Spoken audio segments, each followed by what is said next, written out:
예수님의 목회를 3대 목회라고 일컫습니다. 마태복음 9장 35절에 예수님의 3대 목회가 기록되어 있습니다. 우리 한번 찾아보겠습니다. 예수께서 모든 도시와 마을에 두루 다니사 회당에서 가르치시며, 첫째, 가르치시는 교육 목회입니다. 티칭 미니스트리 그럽니다. 가르치시는 교육 목회, 티칭 미니스트리. 천국 복음을 전파하시며 교회를 중심으로 복음 전파하는 복음 전도, 프리칭 미니스트리라고 부릅니다.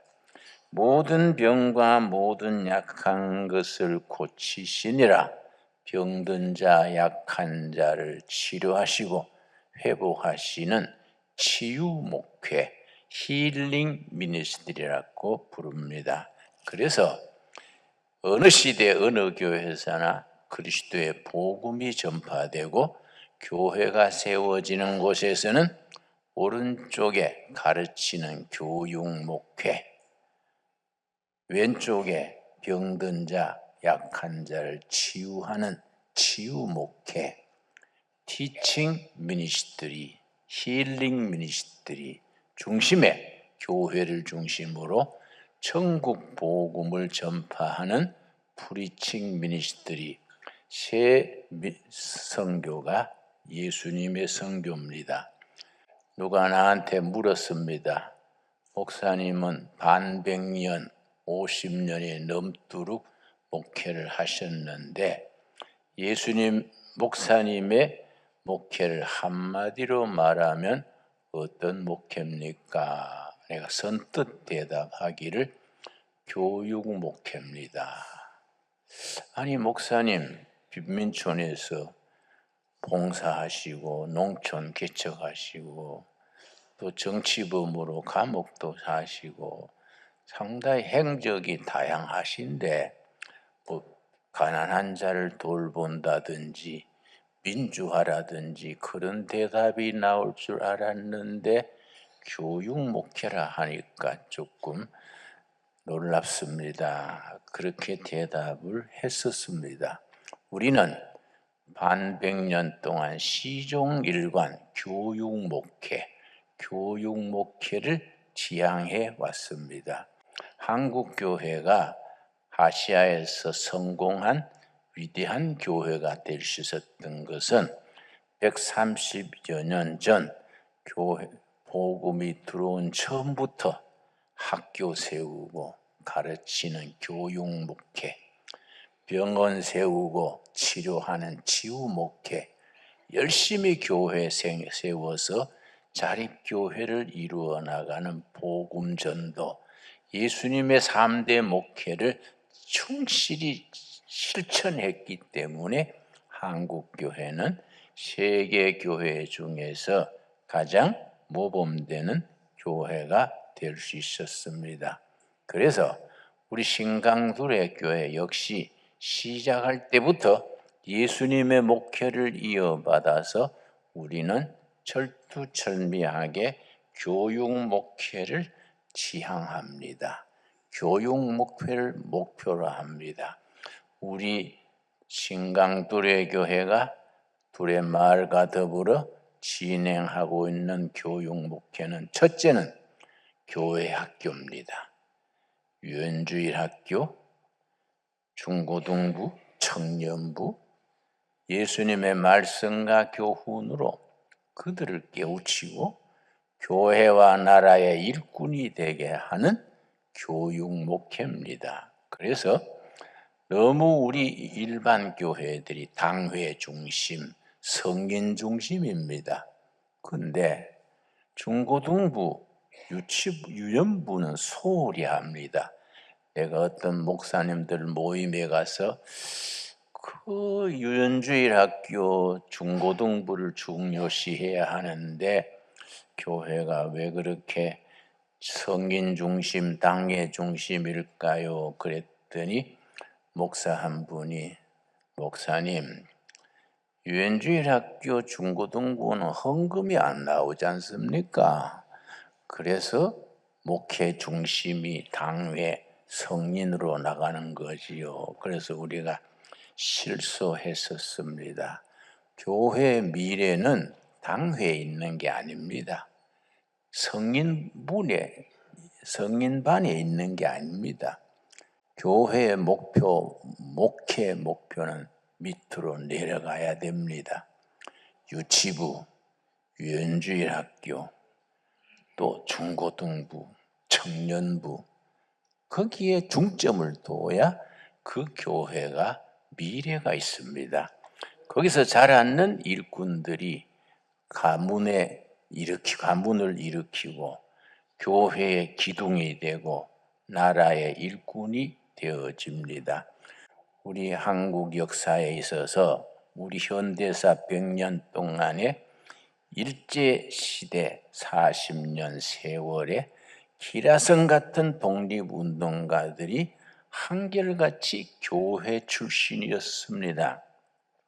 서재필 박사, 안창호 선생, 이승만 초대 대통령, 김구 선생, 김교신 선생, 이승훈 장로, 이상제 장로, 조만식 장로, 김규식, 여운형, 한국 교회가 길러낸 인재들이 교회 인물이 민족의 지도자랬습니다.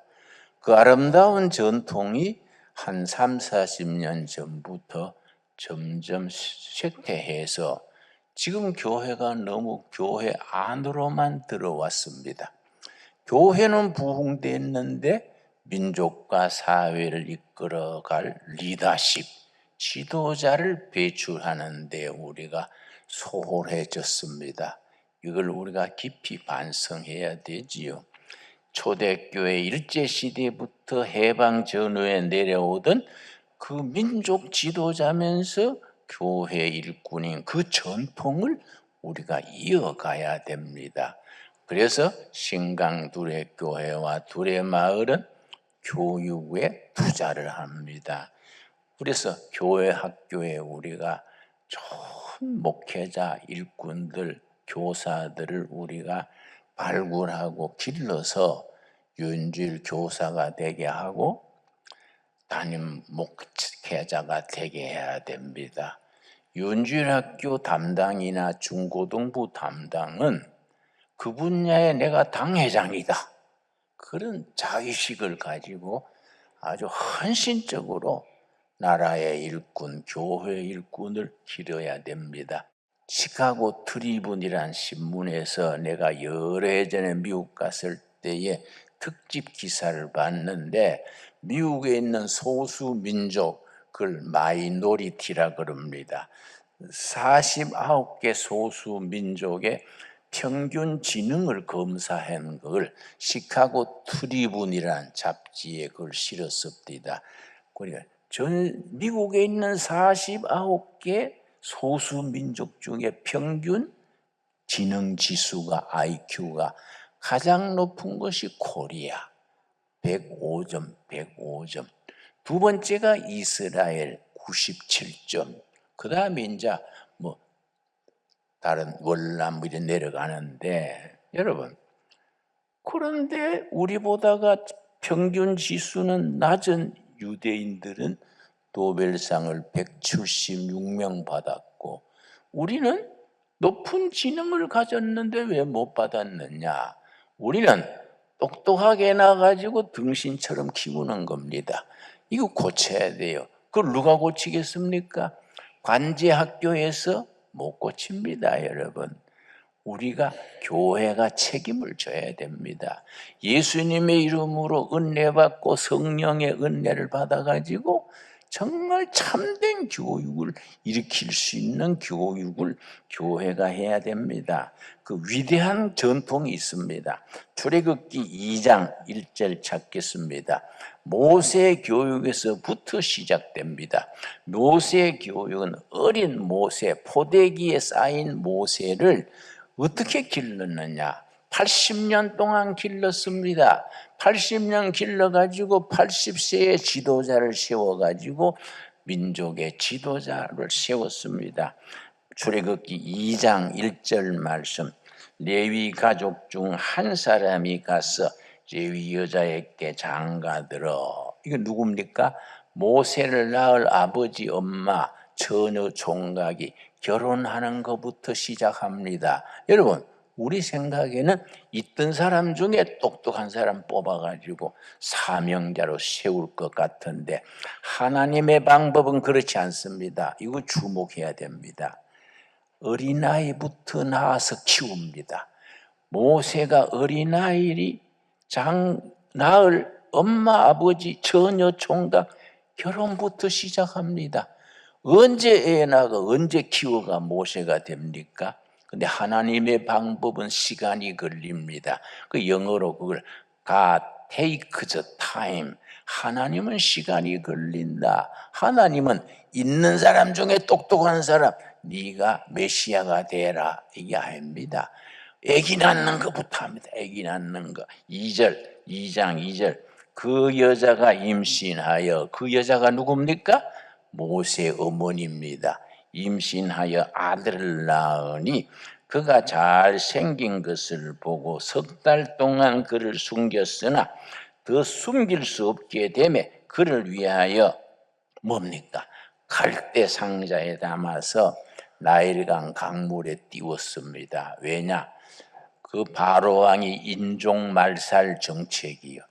유대인들이 자꾸 뻗어나가니까 없애야 되겠다. 그래서 유대인들이 아들을 낳으면은 나일강 강물에 던지게 했습니다. 딸을 낳으면 살려두고. 그렇게 왜 나일강 강물에 던지느냐? 애굽의 신이, 나일강 수신이 애굽의 왕실의 신입니다. 그러니까 곡물로 바치는 거예요. 나일강 수신을 안 섬기고 여호와 하나님 엉뚱한 신 섬기는 유대인들은 자식 아들을 낳아가지고 나일강 수신한테 바치는 시기지요. 모세가 석 달 동안 숨기다가 더 못 숨기니까 갈대 상자에 담아서 나일강 강물에 던져 띄웠습니다. 이 갈대 상자란 말이 히브리 말로 테바트입니다. 테바트. 아주 중요한 단어입니다. 아기 모세를 보호하는 갈대 상자가 테바스인데, 저 창세기 9장에 그 노아 가족들을 보호했는 방주가 테바트입니다. 참 특이하지요? 노아 방주가 얼마나 큽니까? 그것도 테바트고, 아기 모세 담는 강주리도 테바트입니다. 이 테바트가 신약에 오면 뭐가 되느냐? 에클레시아, 교회입니다. 교회. 교회가 중요한 겁니다. 교회는 역사를 만드는, 이거는 산부인과와 같습니다. 아기 모세를 테바트에서 보호해서 민족의 지도자로 40년 동안 왕궁에서 기르고 40세 됐을 때 망명객이 돼서 저 호렙산 기슭에서 처가살이 40년 했습니다. 40년 하나님 앞에서 교육받았습니다. 나이가 몇 살입니까? 80세에 하나님이 불렀습니다. 출애굽기 3장 10절, 내 백성을 해방시켜라. 그래서 모세가 지도자로 등장했습니다. 사무엘도 마찬가지입니다. 사무엘상 1장 10절 보겠습니다. 한나가 마음이 괴로워서 여호와께 기도하고 통곡하며 서원하여 이르되, 사무엘을 낳은 어머니 한나가 자식이 없어서 통곡하면서 기도했습니다. 자식 하나 달라고. 하나님이 그 기도를 들으시고 응답했습니다. 20절입니다. 사무엘상 1장 20절. 한나가 임신하고 기도 응답으로 임신하고 때가 이름에 아들을 낳아 사무엘이라 이름하였으니 이는 내가 여호와께 그를 구하였다 함이러라. 기도 응답 통곡하면서 기도한 기도의 응답으로 얻은 아들 사무엘. 엘은 하나님입니다. 엘, 임마누엘, 사무엘. 사무엘은 하나님께 기도하여 응답받은 아들, 그 말입니다. 그래서 우리 교인들 가정 자녀들 중에 삼열 있죠. 삼열. 삼열이 사무엘을 한자로 쓰면 삼열이 됩니다. 김삼열, 이삼열. 그 한자와 좀 이상한 발음이 나지요. 베토벤을 한문으로는 베두봉입니다. 베두봉. 뭐 이런 식으로 말이 좀 이상하게 되지요. 그러니까 한나가 기도로 응답받은 아들이 사무엘, 우리말로 삼열입니다. 그가 어떻게 자랐습니까? 하나님 앞에서 2장 26절입니다. 사무엘상 2장 26절 말씀. 이 아이 사무엘이 점점 자라매 여호와 사람들에게 은총을 더욱 받더라. 위대한 사무엘이 자랄 때 하나님 앞에서, 사람 앞에서 인정받고 높임받고 그렇게 자랐습니다. 우리 자녀들을 네 자식 내 자식 구분하지 말고 그렇게 길러야 됩니다. 하나님 앞에서 우리 자녀들을 길러야 됩니다. 그래야 우리 그 아이들이 인재가 됩니다. 그렇게 자란 분이 바로 신약의 예수님입니다. 오늘 본문 말씀 누가복음 2장 52절 말씀. 모든 둘의 교육의 중심은 학교의 교육이나 가정교육이나 학교 교육이나 누가복음 2장 52절입니다. 이게 교육의 지침입니다. 지침. 자, 예수는 지혜와 키가 자라가며 하나님과 사람에게 더욱 사랑스러워 가시더라. 예수님의 자라실 때 네 가지 성장입니다. 네 가지. 요 네 가지 성장이 균형 있게 잘 조화롭게 이루어질 때에 인재가 길러지는 겁니다. 다시 읽습니다. 예수는 뭐가 자랐지요? 지혜, 지적 성장입니다. 아무리 건강하고 예수 잘 믿어도 지적으로 떨어지면 안 됩니다. 여러분, 쉽게 말해서 공부를 빡시게 시켜야 됩니다. 그 다음 뭡니까? 키가 자라가며 신체적인 성장이죠. 아무리 공부 잘해도 몸이 병들면. 우리 교회도 뒷산에 여러분 가보셨지요? 풋살장 다 닦아놨지 않습니까? 그러고 하나님과 사람에게 더욱 사랑스러워 가시더라. 하나님께 사랑받는 영적인 성장. 네 번째 뭡니까? 사람에게 인정받고 사랑받는 사회적 성장, 사회성입니다. 우리 52절 한음성으로 한번 같이 읽겠습니다. 예수는 지혜와 그 키가 자라가며 하나님과 사람에게 더욱 사랑스러워 가시더라. 아멘 하시지요? 요 네 가지가 균형 있게 조화롭게 자라야 됩니다. 지혜가 자라는 지적인 성장, 키가 자라는 신체적 건강, 하나님께 사랑받는 영적 성장, 사람들에게 사랑받는 사회성, 사회적 성장. 이 예수님이 자라실 때 모습입니다. 우리 자녀들을 그렇게 길러야 됩니다. 그렇게 길러진 아들들이, 이 딸들이 이 사회에서 어떤 역할을 합니까? 사도행전 2장 17절입니다.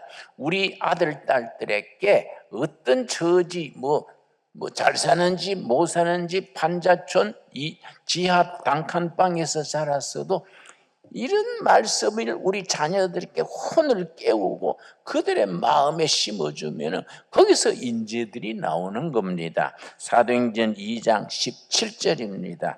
하나님이 말씀하시기를 말세에 내가 내 영을 모든 육체에게 부어주리니 너희의 자녀들은 뭡니까? 예언할 것이요. 우리 자녀들이 성령 받고 예언한다가 뭡니까? 예언으로 오해하면 안 됩니다. 길 없는 시대의 길을 찾아서 선포하는 것이 예언입니다. 우리 자녀들이 남북 통일의 길이 없고 경제의 길이 없고 정치가 길이 없고 나라가 길이 없을 때에 예수님께서 내가 길이요 진리요 생명이다 하신 말씀 따라서 이것이 길이다, 이걸 선포하는 자녀들이 되게 한다는 겁니다. 여러분, 프랑스의 유명한 철학자 중에 사르뜨르 있습니다. 들은 적 있지요? 사르뜨르. 사르뜨르가 남긴 말 중에 이 시대는 어떤 시대냐? 인류가 바라보고 갈 목표는 있다. 그러나 길이 없다. 이 사르뜨르 얘기입니다. 프랑스 최고의 지성이라는 사르뜨르가 목표는 있는데 길이 없다. 그 길을 누가 선포한다는 겁니까? 예수님의 영, 성령 받은 우리 자녀들이 길 없는 시대의 길을 선포한다는 겁니다. 여러분 아멘 하시지요? 우리 자녀들에게 그런 가슴에 넘치는 혼을 깨우는 교육을 실천해야 됩니다. 너희 자녀들은 예언할 것이요 너희의 전문이 된 환상을 보고, 환상은 비전입니다. 비전. 잠언 29장 18절에 이르기를 비전 없는 백성은 망할 짓을 골라서 한다. 백성들이, 여러분 14년째 우리나라는 자살률 세계 1등입니다. 청소년 자살률 세계 1등입니다. 중학생, 고등학생이 아파트에 떨어져 죽는 겁니다. 학교에서 2층에서 떨어져 죽는 겁니다. 노인들이 자살하고 청소년이 자살하면 세계 14년째 1등입니다. 얼마나 부끄러운 일입니까? 왜 그렇습니까? 청년들에게, 청소년들에게 환상, 성령 안에서 받는 비전을 심어주지 못하면 떨어져 죽는 겁니다.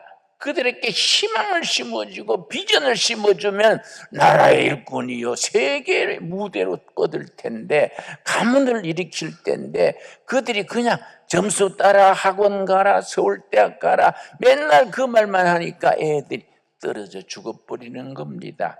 교회는 그들을 구해야 됩니다. 교회가 그들에게 대안이 돼야 됩니다.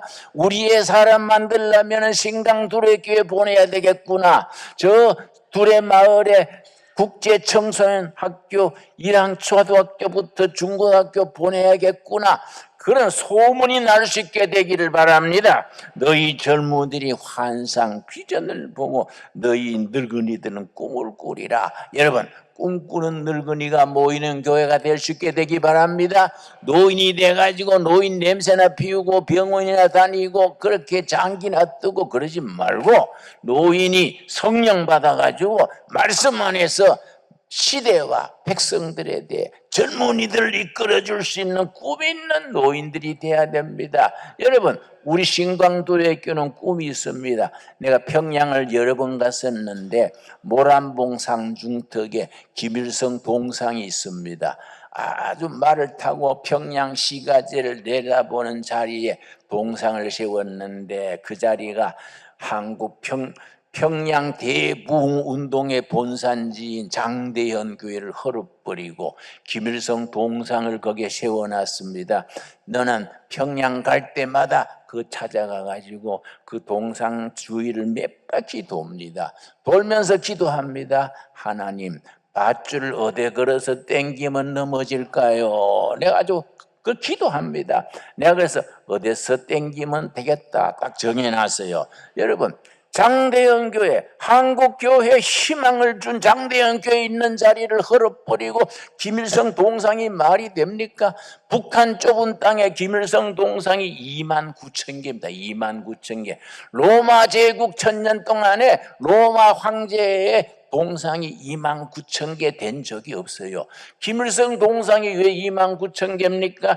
북한 땅에 29,000개 김일성 동상 녹여가지고 호미 만들고 그 자리에 십자가가 세워질 수 있기를 바랍니다. 그런 꿈을 꿔야 돼요. 그런 꿈을 꿔야 됩니다. 그런 꿈이 있는 늙은이들이 우리 신강도래교회에 모여야 됩니다. 여러분, 성령이 임하시면 너희 자녀들이 길 없는 시대에 길을 선포하는 예언자가 될 것이고, 성령이 임하시면 신강도래교회 젊은이들이 목표를 잃어버린 시대에 온 백성이, 온 교회가, 아시아 사람 전체가 바라보고 나갈 비전을 볼 것이고 너희 늙어들이 꿈을 꾸리라. 하늘나라가 이루어지는 꿈, 통일한국이 이루어지는 꿈, 평양 시내에 교회가 세워지고 백두산에 가서 예배드리는 꿈, 꿈꾸는 우리의 꿈이 성령 안에서 이루어질 날이 있을 줄로 믿습니다. 성경에 분명히 말씀했습니다.